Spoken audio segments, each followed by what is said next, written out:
할렐루야. 평화한국과 함께하는 세일의 새벽 작정 기도회 오늘 5번째 날입니다.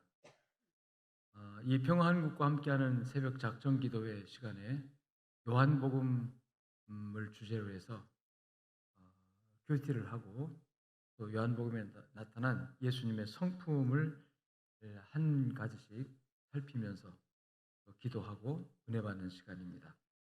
지금까지 1장에서 이 경청, 말씀이 육신이 되어 이 땅에 오신 예수님이 말씀으로 이 땅에 오셨기 때문에 우리가 말씀을 듣는 태도, 그래서 경청이 예수님 첫 번째 성품이었고, 두 번째는 가나안 혼인잔치집에서 무슨 말씀을 하시든지 그대로 하라. 그래서 이 예수님의 순종에 관한 성품을 배웠습니다. 또 3장에서는 하나님께서 우리를 사랑하셔서 독생자를 보내주신 그 하나님의 사랑, 그 사랑으로 인해서 우리가 구원을 받았고 하나님 자녀가 됐는데 이 구원받음에 대한 그 감사, 세 번째 성품으로 감사를 살펴보았습니다. 네 번째 성품으로는 요한복음 4장에서 수가성 여인을 만나서 예수님께서 수가성 여인에게 복음을 전했을 때 수가성 여인이 나의 행한 일을 내게 말씀하신 분이라고 예수님을 고백합니다. 이 수가성 여인의 그 부끄러운 것을 주님께 지적할 때 수가성 여인은 정직하게 꾸밈 없이 솔직하게 예수님께 고백합니다. 그래서 예수님께서 나타내고자 했던 성품 중에 이 정직성, 어제 아침에 우리가 함께 나눠드렸습니다. 오늘은 5번째 시간으로 요한복음 5장에 나오는 말씀 속에 38년 된 병자를 고치신 예수님의 이야기가 나오는데 38년 동안 베데스다 연못가에서 그 물이 움직일 때 첫 번째로 들어가는 사람을 하나님께 고친다는 그 전설에 따라서 이 38년 된 병자는 이 베데스다 연못이 물이 움직이기를 기다렸으나 그 사람보다 더 건강한 사람들이 먼저 들어갔기 때문에 이 병자는 고칠 수가 없었습니다. 결국 38년 동안 병마와 싸우고 있는 이 병자에게 예수님 찾아오셨고, 그래서 이 38년 동안 병마와 싸우고 있는 이 병자를 주님께서 불쌍히 여기셔서 치유해 주시는 그런 모습을 보게 되어집니다. 이 베데스다라는 말은 은혜의 집이라는 뜻이 있습니다. 은혜는 받을 자격이 없는 사람에게 주어지는 친절을 의미하죠. 38년 된 이 병자를 치료해 주신 이적은 하나님께서 우리 인생을 바라보시는 불쌍히 여기는 마음, 긍휼히 여기는 마음입니다. 아무도 긍휼히 여겨주지 않는 치열한 어떻게 보면 경쟁이죠. 어떻게 보면 더 오래 아프고 더 힘이 없는 더 고통스러운 고통을 받고 있는 38년 동안이나 고통받는 이 병자가 우선순위가 돼서 먼저 정말 그 베데스다 연못이 움직여질 때 고침을 받는다면 사람들이 배려해서 먼저 들어가서 고침을 받게 해줘야 되지 않겠어요? 그런데 더 건강한 사람들이 먼저 들어가게 되는 거죠. 그래서 누구에게서부터라도 이 불쌍히 여김 받지 못했던 이 38년 된 병자를 주님께서 측은히 여겨주시는 측은지심. 그래서 하나님은 우리 주님은 긍휼의 주님이다. 은혜의 주님이라고 이렇게 표현을 합니다. 미가서 7장 19절에 보면 다시 우리를 불쌍히 여기셔서 우리의 죄악을 발로 밟으시고 우리의 모든 죄를 깊은 바다에 던지신다고 말씀하고 있습니다. 그래서 오늘 예수님의 5번째 성품을 말한다면 바로 이 긍휼입니다. 긍휼. 측은히 여기는 마음, 즉 불쌍히 여기는 마음입니다. 이 긍휼이란 말의 뜻은 컴패션이라는 이 단어는 타인이 처한 상황을 이해하여 함께 슬퍼하고 애통해하는 마음을 말합니다. 예수님은 인생들의 그 수고와 인생들의 고통을 너무나도 잘 아시고 수고하고 무거운 짐지지 않으라. 이것은 뭐냐면 예수님께서 우리에 대한 이해가 있다는 거예요. 우리의 수고, 우리의 고통, 우리의 아픔에 관하여 예수님께서 충분히 이해하시고 있고 동감하시고 있고 또 그거에 대해서 어떻게든지 도우시려고 하는 그런 마음을 가지고 계신다. 이것을 가리켜서 긍휼지심 또는 측은지심이라고 표현할 수가 있습니다. 야고보서 5장 11절 말씀 보면 보라 인내하는 자를 우리가 복되다 하나니 너희가 욥의 인내를 들었고 주께서 주신 결말을 보았거니와 주는 가장 자비하시고 긍휼히 여기시는 이시니라. 주는 가장 자비하시고 긍휼히 여기시는 분이다. 이렇게 말씀하고 있습니다. 모든 사람은 죄인이기 때문에 하나님의 긍휼의 대상입니다. 예수님의 공생의 사역은 세상을 향한 하나님의 긍휼을 펼치는 그런 사역이었습니다. 하나님의 긍휼을 실행에 옮기는 것이었죠. 하나님은 인생들을 긍휼히 여기시는 분이십니다. 그래서 하나님의 마음에는 이 측은지심이 가득 채워져 있습니다. 이사야 14장 1절에 보면 하나님께서 여호와께서 야곱을 긍휼히 여기시며 이스라엘을 다시 택하여 그들의 땅에 두시리니 야곱을 긍휼히 여기신다 그랬어요. 긍휼히 여기셔서 택하여 그들을 다시 하나님의 땅에 나그네 된 자가 야곱 족속에 연합하여 그들에게 예속될 것이다.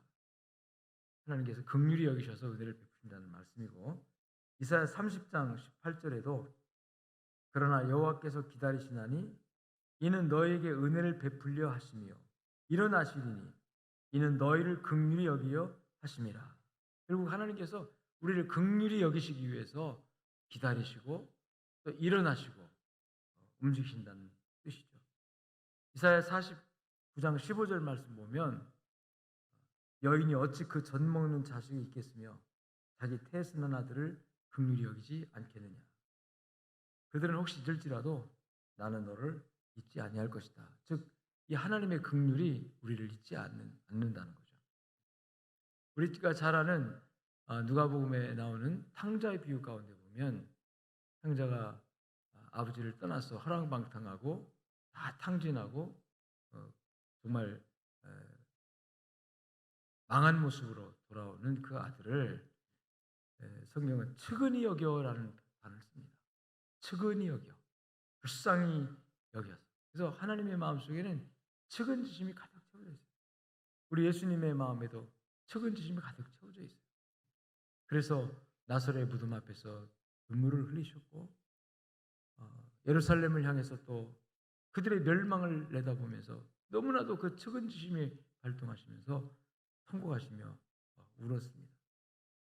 그 예수님께서 오늘 저와 여러분을 불쌍히 여겨주시는 놀라운 그 긍휼하심의 은혜를 베풀기를 원하시고 있습니다. 자, 그런데 이런 주님의 긍휼함을 우리가 어떻게 해야 되나요? 우리 배워야 된다는 얘기죠. 주님의 그 긍휼한 마음을 내게도 주옵소서 기도해야 되겠어요. 주님의 긍휼을 내게도 주시옵소서. 그리고 그 긍휼함을 가지고 나가야 됩니다. 그래서 마태복음 5장 7절 말씀 보면 긍휼히 여기는 자는 복이 있나니. 왜? 하나님이 긍휼이 차고 넘치는 분이고 그리고 우리가 그 긍휼을 이미 받았어요. 하나님의 긍휼이 우리 안에 머물러 있습니다. 내가 그 긍휼 때문에 지금 하나님 앞에 서 있는 거예요. 긍휼이 없는, 은혜가 없는 정말 하나님의 그 불꽃 같은 눈동자로 우리를 살피시고 우리를 책망하시고 징계하신다면 우리 하나님 앞에 어떻게 설 수가 있겠습니까? 근데 우리를 불쌍히 여기신, 우리를 긍휼히 여기시는 그 하나님이시기 때문에 우리가 오늘 이렇게 은혜를 입고 사는 것입니다. 그래서 긍휼히 여기는 자는 복이 있나니 그 자신이 긍휼히 여김을 받을 것이다. 우리가 만일에 이 하나님의 긍휼하심을 세상에 나타낸다면 우리가 또 긍휼을 받는다는 거죠. 긍휼을 입는다는 겁니다. 그래서 우리는 불쌍히 여기는 이 마음을 가지고 세상에 나가요. 긍휼이 풍성한 마음. 그래서 누군가를 불쌍히 여기면 내가 누군가를 불쌍히 여긴 그 긍휼 지심으로 인하여 내가 하나님 앞에 또 긍휼함을 더 크게 받을 것이고, 아니 그보다 더 우리가 이미 그 긍휼을 받았어요. 그렇기 때문에 우리는 그 긍휼을 세상에 흘려보내게 하여야 할 그 사명이 있다. 긍휼은 사랑입니다. 불쌍히 여기는 마음이지만 동정이 아니에요. 물론 동정, 이 감정적인 동정도 포함되어 있습니다. 동정심, 그게 긍휼이 아니라 사랑, 이 사랑이 근거가 되어지는 동정. 그래서 정말 내 안에 있는 하나님의 사랑으로 인하여 우리가 사람을 사랑하고 이웃을 사랑하고, 또 나보다 더 어렵고 힘든 처지에 있는 불쌍한 사람들, 가련한 사람들, 약한 사람들, 또 성경에서 소자라고 표현되어진 이 사람들을 향해서 그 긍휼한 마음을 가지고 나가는, 이거야말로 우리 주님께서 얼마나 기뻐하시는 일인가. 내가 긍휼함을 나타내면 하나님이 긍휼하신 분이라는 것을 세상이 알게 될 것입니다. 그래서 긍휼히 여긴 자는 복이 있나니 그들이 긍휼히 여김을 받을 것이며 라고 말씀을 합니다. 호세아서 2장 19절 말씀 보면 하나님께서 이 호세아서는 이 하나님과 우리의 관계를 남편과 아내의 관계로 설명을 합니다. 남편은 물론 하나님이시고 아내는 이제 우리 사람들을 의미하는데, 호세아서에 나오는 그 남편은 정말 사랑과 은혜가 풍성하신 그런 남편인데, 그 아내로 나오는 그 아내의 역할을 하는 그 고멜이라는 여인은 결국 행실이 별로 좋지 않은, 그래서 끊임없이 남편을 등지고 남편을 떠나고 다른 남자의 품에 안기고 그러는 여인으로 나와요. 그런데 그런 여인으로 나오는데 불구하고 호세아는 하나님의 말씀을 따라 끊임없이 자기 아내, 그런 불량한 아내에게 긍휼을 베풀어요. 끊임없이 사랑을 베풀어요. 그래서 그 말씀 가운데 호세아 2장 19절 보면 하나님께서 정의와 은총과 긍휼히 여기심으로 내게 장가들며, 이런 표현, 장가들겠다, 장가들겠다는 거예요. 그래서 이건 뭐냐면 긍휼 베풀어 주려고, 은혜를 베풀어 주려고, 은혜 받을 수 없는 너에게 내가 장가들겠다, 이런 표현을 써서 하나님의 긍휼을, 하나님의 사랑을 우리에게 보여주고 있는 것입니다. 이런 사랑을 받았기 때문에 우리는 이유 불문하고 긍휼히 여기는 마음을 가져야 합니다.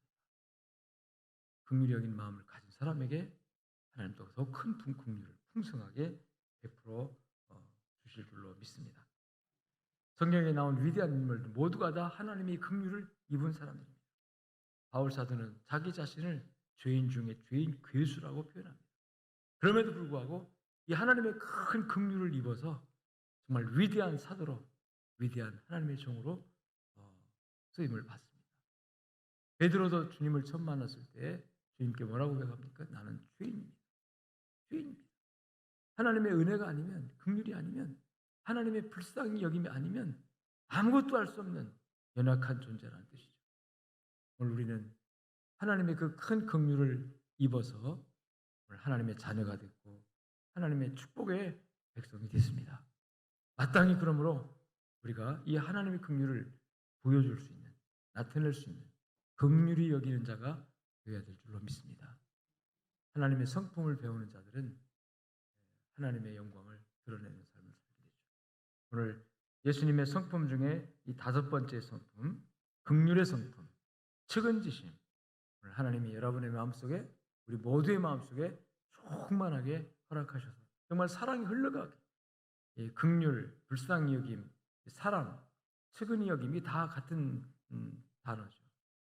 하나님의 이 사랑이 저와 여러분을 통해서 흘러 이 세상 속으로 막 흘러가서 하나님의 사랑이 증거되어지고 이 세상에 하나님의 은혜가 넘치는 하나님의 나라가 이루어지게 되도록 여러분 기도하시고 쓰임받게 되기를 주의 이름으로 축복합니다. 이제 우리 같이 다 같이 통성으로 마음껏 기도하시다가 돌아가겠는데, 오늘 말씀에 하나님, 나의 완악한 마음, 나의 딱딱 굳어진 마음, 하나님의 은혜로 하나님의 그 긍휼하심, 하나님의 불쌍히 여기심으로 나를 녹여 주시옵소서. 내가 하나님의 은혜를 받고 그 은혜를 좀 흘러가게 만들 수 있는 그런 마음의 옥토 같은 마음밭으로 하나님 변화시켜 달라고 우리가 정말 통성으로 간절하게 기도할 때 하나님께서 긍휼한 마음, 긍휼한 성품 우리 안에 이루어지게 하실 줄로 믿습니다. 그리고 나라와 민족을 위해서 기도합시다. 북한에 고통받는 우리 동포들, 정말 소망이 없는 그 땅에서 기아와 압제와 자유가 없는, 특히 영적으로 이제 자유가 없는, 하나님을 믿고 싶어도 믿지 못하는 지금도 지하교회 성도들이 있다고 합니다. 그 성도들의 그 답답함, 하나님 저들을 불쌍히 여기달라고. 김정은 정권이 회개하고 저 북한이 열려서 마음껏 나가서 복음 전할 수 있는 그런 나라가 되게 해달라고 우리 마음을 모아서 하나님 앞에 불쌍히 여기달라고. 뭐 더 말이 필요가 어디 있겠어요? 하나님 불쌍히 여겨주세요. 긍휼하신 하나님, 우리 나라, 우리 민족 불쌍히 여겨주세요. 우리 죄를 불쌍히 여겨주세요. 우리 허물을 긍휼히 여겨주세요. 하나님 앞에 그렇게 울고 기도하면 하나님이 그 긍휼하심의 풍성함을 따라서 우리를 붙들어 주시고 이 땅을 살펴주시고 이 나라를 살려주시고 북한을 또한 해방시키는 날이 분명히 올 줄로 믿습니다. 우리 성도들 가운데 병으로 고생하는 많은 성도들이 있습니다. 질병을 짊어지고 오늘 또 울고 있는 우리 성도들 피 묻은 손으로 안수하셔서 치료하여 주시옵소서, 고쳐 주시옵소서. 이렇게 간절하게 우리가 합심하면서 중보 기도할 때 하나님께서 병상 있는 분들, 또 요양원에서 오랫동안 이제 면회도 못하고 가족들 얼굴도 못 보고 코로나 속에서 답답함을 견디고 있는 우리 연로하신 우리 성도님들, 하나님 저들을 위로하시고 긍휼히 여겨 주시옵소서, 불쌍히 여겨 주시옵소서. 하나님이 그곳에 찾아가셔서 일으켜 주시옵소서. 우리 선교사들, 하나님 저들이 어느 곳에 있든지 강한 손과 편팔로 붙잡아 주시고 안전하게 하시고 코로나로부터 지켜주시옵시고 저들의 사역이 하나님이여 지금 멈춰진 사역들이 다시 시작될 수 있도록 도와달라고 우리 기도합시다. 그리고 우리 양정교회 성도들 어느 곳에 있든지 하나님 붙잡아 달라고, 그리고 신앙이 활성화되어지고 위축된 경제가 다시 살아나고 이 나라가 다시 새로워지는, 코로나를 극복하는 그런 놀라운 역사가 있게 하여 주시옵소서 하고 다 같이 주여 세 번 크게 부르짖고 통성기도 하시다가 돌아가시겠습니다. 주여 주여